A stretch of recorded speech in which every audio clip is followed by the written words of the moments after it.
भारत का पांचवां पूर्ण साक्षर राज्य बन गया है भारत का हिमालयी राज्य सिक्किम। सिक्किम को वर्ष 2016 में आप जानते हैं कि भारत ही नहीं बल्कि दुनिया का पहला पूर्ण जैविक राज्य बनने का गौरव भी हासिल है। अब यह घोषणा यानी कि पूर्ण साक्षर राज्य बनने की घोषणा वहां के सीएम के द्वारा, सीएम पी.एस. तमांग के द्वारा की गई सिक्किम विश्वविद्यालय के दीक्षांत समारोह के दौरान। अब इस तरह से सिक्किम भारत का पांचवां पूर्ण साक्षर राज्य बन गया। तो आज इसी खबर के आलोक में बात करेंगे, आखिर पूर्ण साक्षर राज्य अगर बना है सिक्किम तो उसके पीछे के कारण क्या है, कौन सी प्रमुख पहल है जिसका अहम योगदान है। लेकिन उसी तरह से आपके लिए एक अहम योगदान देने के लिए एक सूचना लेकर आए हैं आपके सामने कि हमारे द न्यू सेशन सेल के माध्यम से आप हमारे सभी ऑनलाइन कोर्सेज पर यानी कि सारे वर्टिकल्स, चाहे वो यूपीएससी हो, पीसीएस हो, teaching exam, judiciary, SSC, SCUET exam हो, उसके ऑनलाइन कोर्सेज पर आपको 50% तक की छूट मिल रही है। और द न्यू सेशन सेल रहने वाला है केवल 30 तारीख तक। तो 30 मई तक इसका लाभ आप उठा सकते हैं। इसके लिए आपको डिस्क्रिप्शन में लिंक मिलेगा या अधिक जानकारी के लिए कोई भी प्रश्न आपके मन में हो तो कॉल कर सकते हैं 8750187501 पर। डाउनलोड कर लीजिए दृष्टि लर्निंग ऐप को भी, वहां से भी किसी भी कोर्स के बारे में आपको चाहिए तो जानकारी मिलेगी।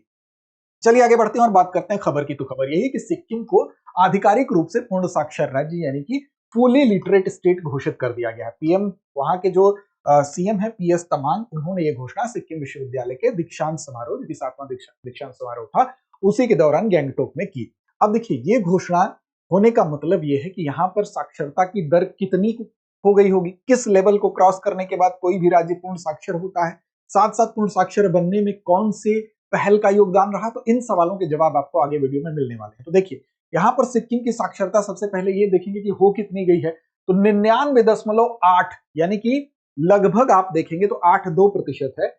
इतनी साक्षरता यहाँ की हो चुकी है, यानी कि 100% साक्षरता के करीब सिक्किम पहुंच चुका है। और इसमें जो अहम योगदान है, वो अहम योगदान किसका है? तो भारत सरकार की एक पहल है, उस पहल का नाम है उल्लास। उल्लास पहल के बारे में भी जानेंगे, इस पहल का योगदान कैसे है। अब इसके तहत ही सिक्किम ने यह सफर तय किया है। और अब सिक्किम जिस विशिष्ट ग्रुप में पहुंच गया है, उसमें पहले से कौन कौन शामिल है? तो उसमें पहले से शामिल है मिजोरम। मिजोरम कहां का है स्टेट? तो नॉर्थ ईस्ट का स्टेट है। इसके अलावा इसमें शामिल है गोवा। इसके अलावा इसमें कौन शामिल है? इसमें शामिल है त्रिपुरा। और त्रिपुरा कहां है? तो त्रिपुरा भी नॉर्थ स्टेट में है, नॉर्थ ईस्ट में है। और इसके अलावा इसमें हिमाचल प्रदेश भी शामिल है। ठीक, अब इसी विशेष ग्रुप में शामिल हो गया है कौन? तो शामिल हो गया है सिक्किम।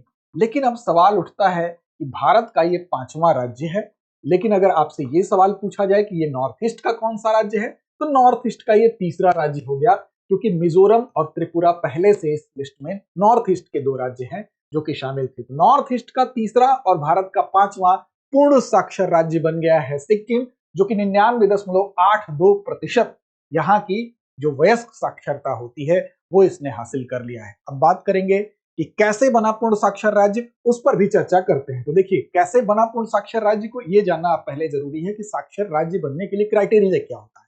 तो सबसे पहले आप ये समझिए कि कोई भी राज्य, कोई भी स्टेट पूर्ण साक्षरता का तात्पर्य यह है कि वहां पर जो वयस्क साक्षरता होती है वो अगर 95%, 95% के लेवल को क्रॉस कर जाती है तो वो पूर्ण साक्षर राज्य का दर्जा पा जाता है, पाने के लायक, मतलब बाकी एलिजिबिलिटी भी उसमें होती है। तो वयस्क साक्षरता क्या होती है? अब आपके मन में ये सवाल उठ रहा होगा।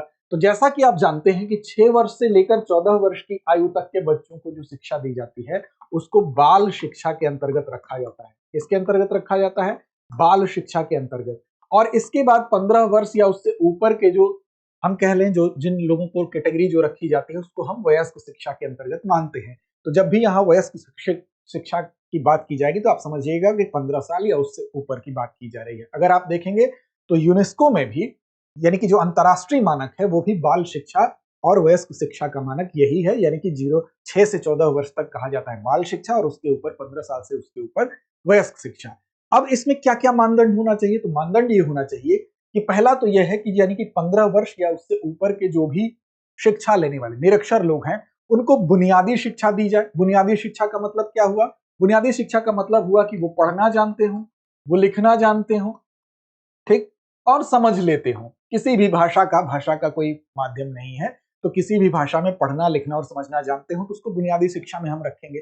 साथ साथ फंक्शनल लिटरेसी की यहाँ बात की जाती है, यानी कि दैनिक जीवन में साक्षरता की बात की जाती है, क्रियात्मक साक्षरता की बात की जाती है, कार्यात्मक साक्षरता जिसको कहते हैं, यानी कि पढ़ना लिखना और संख्यात्मक ज्ञान, अंकों का ज्ञान उनको होना चाहिए और उसको अप्लाई करना आना चाहिए। जैसे मान लीजिए कहीं पर पेमेंट कोई है, उस पेमेंट की गणना करना है, अंकों को जोड़ना है, घटाना है, तो वो उनको आना चाहिए। किसी बिल में क्या लिखा है उसको पढ़ना वो आना चाहिए। तो संख्यात्मक ज्ञान को अप्लाई करना यानी कि फंक्शनल लिटरेसी जो है वो होनी चाहिए। और व्यावसायिक प्रशिक्षण और लाइफ लॉन्ग सीखने के अवसरों तक उनकी पहुंच होनी चाहिए।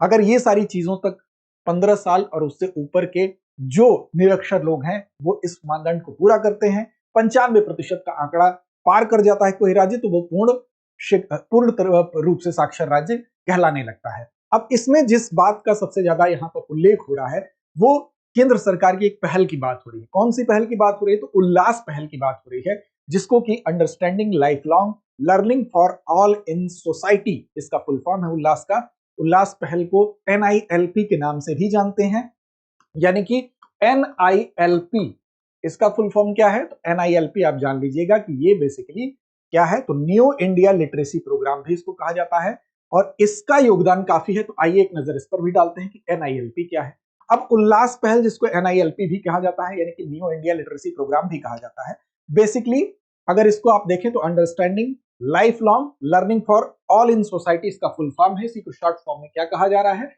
इसको कहा जा रहा है उल्लास। ठीक, ये क्या है? ये केंद्र प्रायोजित एक योजना है, एक पहल है और इसका उद्देश्य यही है कि जैसा कि आप जानते हैं कि नई शिक्षा नीति NEP 2020, ठीक, नई शिक्षा नीति 2020 के अंतर्गत ही इस पहल को शुरू किया गया है।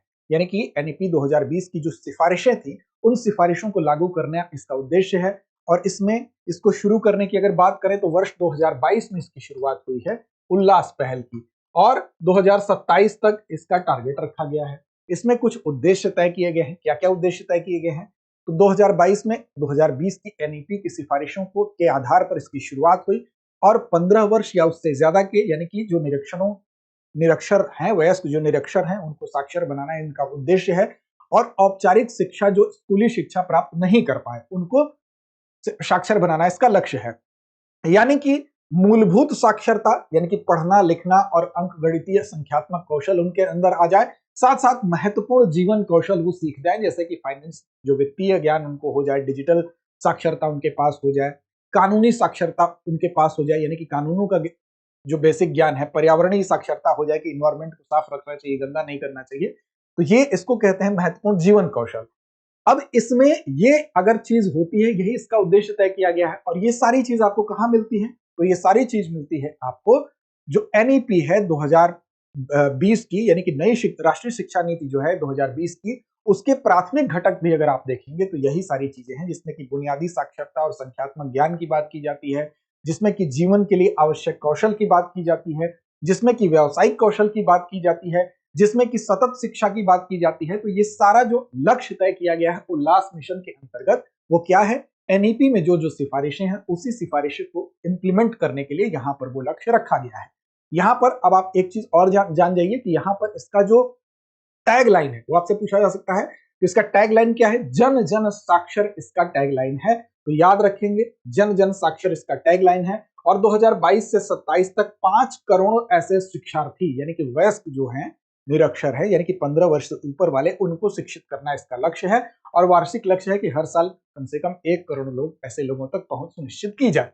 तो ये इसमें उल्लास पहल का काफी योगदान है, इसको आप याद रखेंगे। आगे बढ़ेंगे, अभ्यास प्रश्न की तरफ चलेंगे, लेकिन उससे पहले आपको एक बार याद दिला दें कि 30 मई तक आपके पास सुनहरा मौका है। आप स्टेट PCS के सारे ऑनलाइन वर्टिकल्स पर, वैसे तो हमारे सारे जो वर्टिकल हैं UPSC, state PCS, judiciary, teaching exams, CUET, SSC सब पर है, लेकिन स्टेट PCS में भी सारे स्टेट PCS के ऑनलाइन जो भी आपके कोर्स हैं, वो कोर्स आप 50% तक की छूट में द न्यू सेशन सेल के अंतर्गत पा सकते हैं। तो इन सारे स्टेट PCS पे, चाहे UP हो, MP हो, RAS हो, BPSC हो, JPSC हो, UKPSC हो, सब पे आपको 50% तक की छूट मिलेगी। क्या करना है? डिस्क्रिप्शन में आपको लिंक मिलेगा या कॉल कर लीजिए 87501 पर। सबसे आसान, अगर कुछ भी समझ में ना आए तो साथ साथ डिस्क्रिप्शन में आपको लिंक भी मिलेगा। दृष्टि लर्निंग ऐप को भी डाउनलोड कर सकते हैं, वहां से भी आपको पूरी सूचना मिलेगी। अब अभ्यास प्रश्न आपकी जिम्मेदारी है। उल्लास योजना की टैगलाइन क्या है? चलिए कमेंट बॉक्स में कमेंट करके बताइए। अपनी जिम्मेदारी भी बखूबी निभाइए। सब पढ़े सब बढ़े, जन जन साक्षर, शिक्षा सबका अधिकार या नया भारत शिक्षित भारत। उम्मीद ही नहीं विश्वास है कि इसका सही और सटीक जवाब आप जरूर देंगे। लड़ते रहिए, अपने लक्ष्य की ओर बढ़ते रहिए। साथ साथ चैनल को सब्सक्राइब नहीं किया तो कर लीजिए। और सुबह 9 बजे हम मिलते हैं लाइव सेशन लेकर target UP PCS daily current affairs को, यानी कि डेली की जो न्यूज़पेपर के एनालिसिस के आधार पर उस प्रोग्राम को हम बहुविकल्पी प्रश्नों के साथ लेकर आपके सामने आते हैं। तो अगली 6 दिसंबर की परीक्षा के लिए वो आपके लिए बहुत महत्वपूर्ण कार्यक्रम है। डेली के करंट अपडेट आप तक पहुंचते हैं। साप्ताहिक करंट अपडेट भी कुछ चुनिंदा करंट अपडेट के साथ हम लेकर आते हैं सैटरडे को। तो उस कार्यक्रम से भी आप जुड़िए, चैनल को सब्सक्राइब कर लीजिए। लड़ते रहिए, अपने लक्ष्य की ओर बढ़ते रहिए। अब एग्जाम की तैयारी को और बेहतर करने के लिए हमारे चैनल को लाइक, शेयर और सब्सक्राइब करना ना भूलें।